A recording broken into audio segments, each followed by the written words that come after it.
वह व्यक्ति जिसने बहुत अच्छी खीर बनाई थी और राजा के पास ले जाता है, और चूंकि खीर गर्म थी तो राजा को क्रोध आ जाता है, और क्रोध आने से वह जो खीर है वह उसी जो रसोइया था जिसने खीर बनाई थी उसके ऊपर उड़ेल देता है। और जैसे ही खीर उड़ेलता है तो क्या हो जाता है, इतनी खीर गर्म थी कि उसका मरण हो जाता है। और मरण के बाद उसका चूंकि संकलेश परिणामों के साथ मरण होता है तो वह देवगति में जाता है, लेकिन खोटे परिणामों से, संकलेश के परिणामों से वह बेंतर आदि देव बन जाता है। और उसको अपने ज्ञान के माध्यम से वह विचार करता है कि मैं कहाँ से आया हूँ। तो उसको जैसे आप लोग लाइव देखते ना कोई चीज़, वैसे ही उसको स्मृति में आ जाता है कि मैंने राजा को खीर बनाई थी, ऐसा ऐसा किया था, उसके कारण से राजा ने खीर उड़ेल दी थी, मेरा मरण हो गया और मैं यहाँ आ गया। अब क्या करना है, बदला लेना है। बदला लेना हो किसी से तो योजना बनाते हैं, जैसे किसी को मारना हो। आप लोग प्रतिदिन घटनाएं सुनते रहते हैं ना कि उसने उसको इस प्रकार से मार दिया। कई लोग सब गाड़ देते, अपने घर में ही गाड़ देते, कहीं फेंक देते, इस टाइप से कई योजनाएं लोग किसी को मारना हो तो ऐसी बनाते। अब उसने भी जब वो यहाँ आ गया वापस, अब वह राजा से कहता है कि बहुत अच्छा आम आया है, ये बहुत स्वादिष्ट आम है। राजा जैसे ही उसका सेवन करता है, उस आम का उसका स्वाद लेता है, तो इतना स्वादिष्ट आम उसने आज तक कभी खाया ही नहीं था। उसको बहुत पसंद आ गया। आप लोग भी रसना के वशीभूत होकर के कई काम ऐसे करते हैं, है ना। लोग कहते ना मुंह में पानी आ गया, है ना।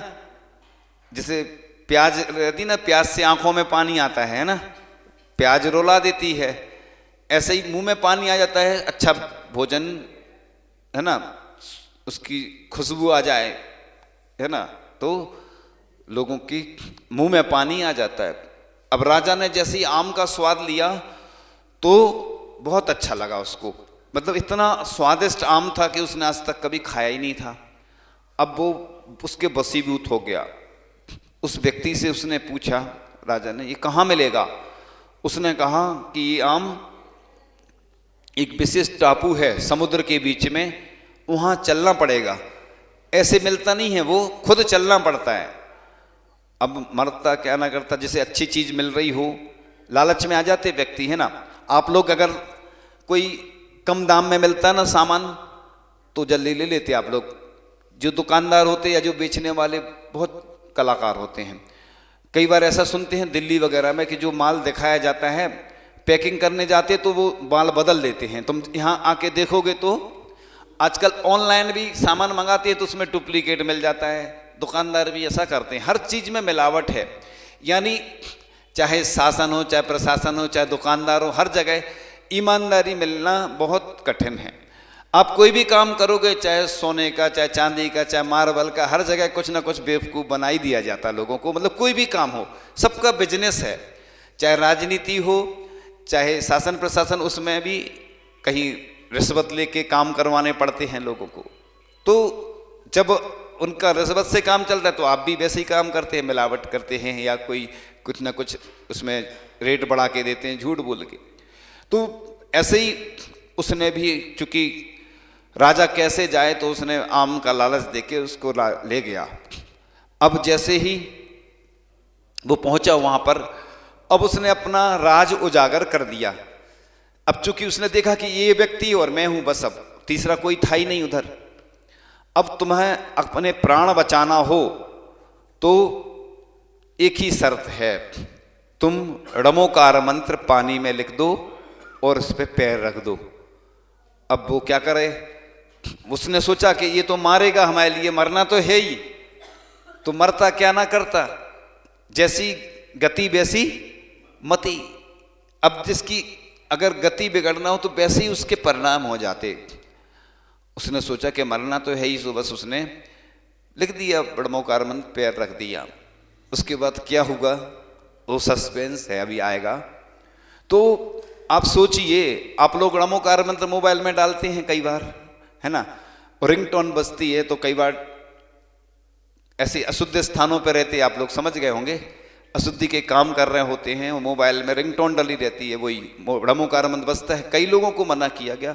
और आजकल तो जैसे ब्रासलेट है उसमें भी लोग ब्रह्मोकार मंत्र पहनते, गले में पहने रहते हैं।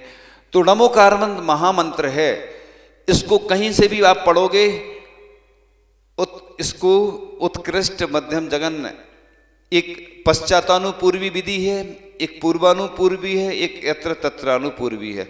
यानी नमो अरिहंताणम से लेके नमो लोए सब साउडम, और नमो लोए सब साउडम से नमो अरिहंताणम। पीछे से भी आगे तक पढ़ सकते, इसको आगे से पीछे तक पढ़ सकते, बीच में कहीं से भी पढ़ सकते।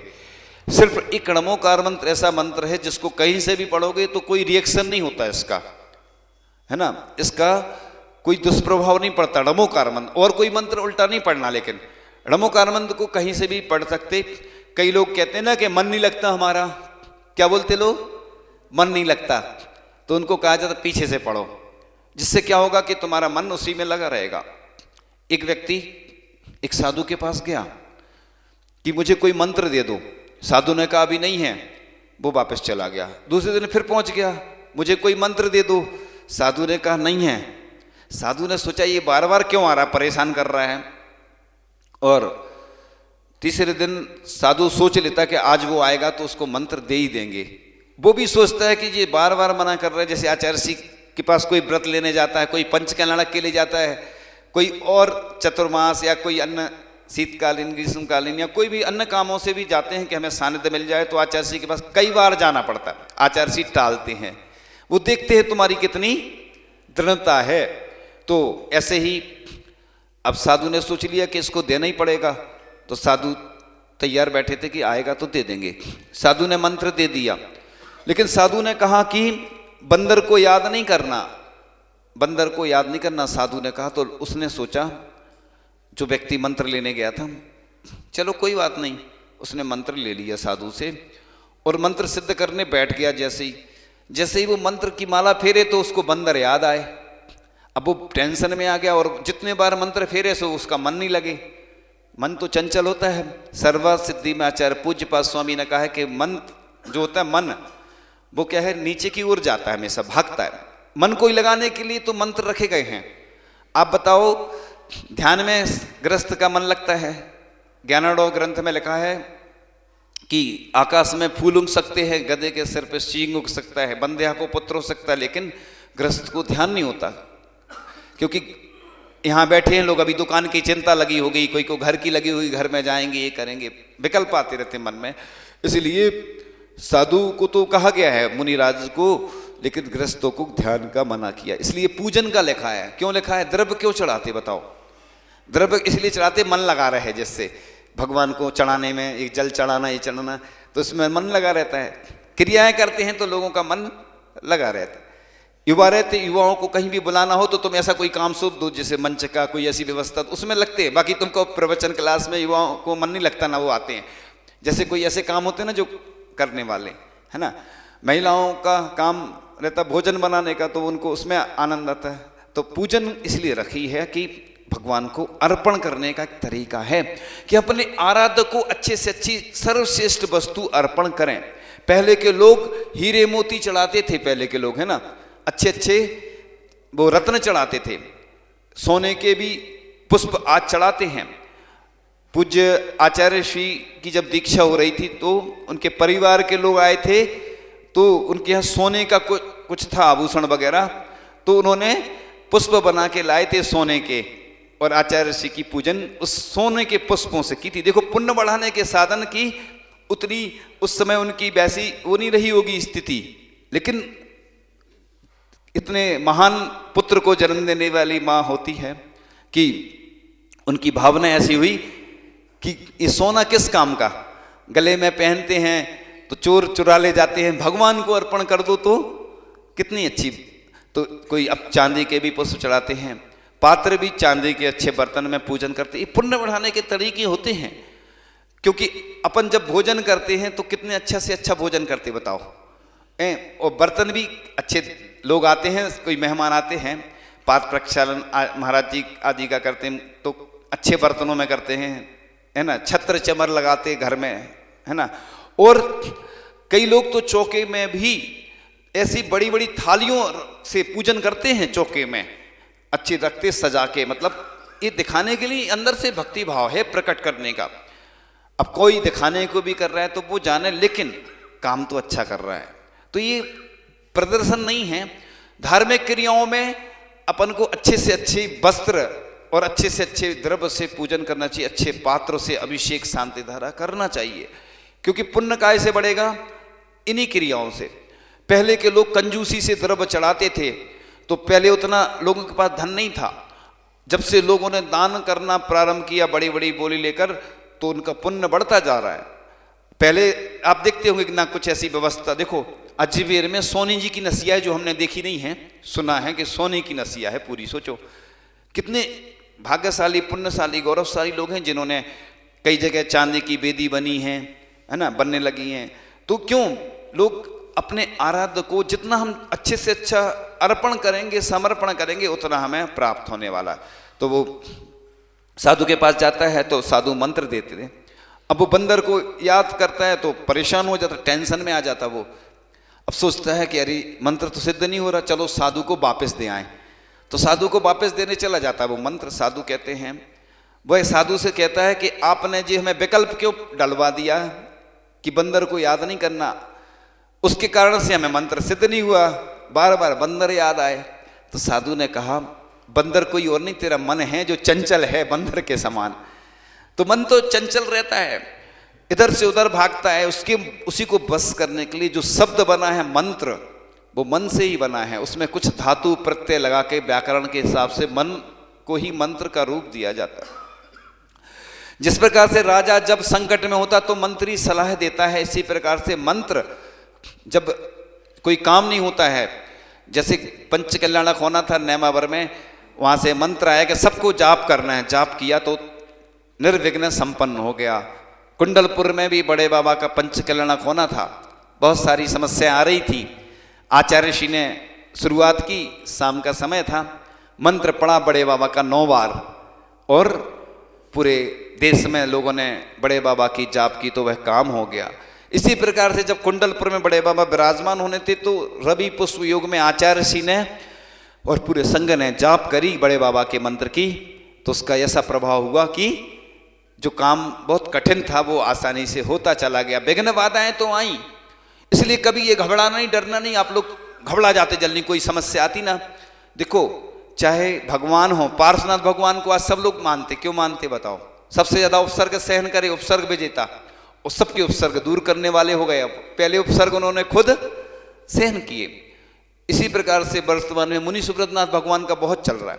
पहले भी थे मुनि सुब्रतनाथ भगवान, लेकिन वर्तमान में, है ना, तो लोगों की आस्था श्रद्धा बढ़ती जाती है। तो मंत्र जो होते हैं वो संकट में हमें सहायता प्रदान करते हैं। जब भी कोई कष्ट हो तो अपन शांति मंत्र करते हैं। शांति विधान क्यों करते हैं? शांति विधान जैसे कभी कोई घटना घट जाती है, कोई विवाह आदि होते हैं, तो शांति विधान पहले भी करते और बाद में भी करते हैं। क्यों करते हैं? क्योंकि उतने दिन अपन ने पूजन आदि नहीं की और हमारे निर्विघ्न काम संपन्न हो। जो धर्मनाथ तीर्थंकर तक धर्म का विच्छेद होता रहा, जैसे ही 16वें तीर्थंकर शांतिनाथ भगवान का समय आया, आज से आज तक अनवरत रूप से हमारा जैन धर्म चल रहा है। बीच बीच में आपत्तियां विपत्तियां तो आती हैं, जो आ रही हैं, संकट, है ना, लेकिन संकट तो आते रहेंगे। उपसर्ग परिचय तो जैसे मुनि राजों के जीवन में रहते, ऐसे ओंकार मंत्र की 4 माला प्रतिदिन देते हैं। एक वर्ष में कितनी हो जाती? 1.25 लाख जाप कहलाती वो। 1158 माला हो जाती हैं।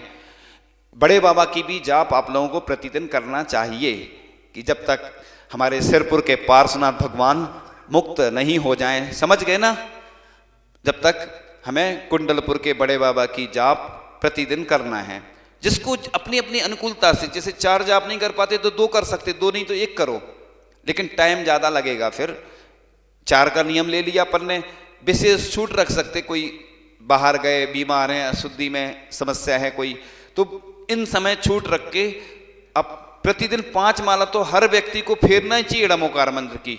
5 पाप करते ना अपन, तो इस प्रकार से शुभम चक्रवर्ती जब ड़मोकार मंत्र की अभिनय करने से नरक गया, तो आप लोग भी मंत्रों के माध्यम से ऊपर भी उठ सकते और नीचे भी जा सकते। ये आपके ऊपर है कि आप कैसे अपने जीवन में उन मंत्रों को स्थान देते हैं।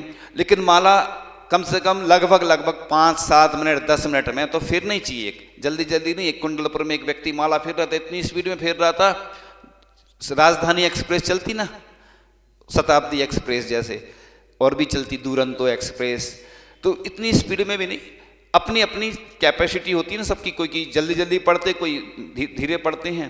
तो इस प्रकार से लगभग एवरेज में 10 मिनट में 1 माला होती है, तो 50 मिनट में 48 मिनट में 5 माला हो जाती है, तो सामयिक पूर्ण हो जाती है।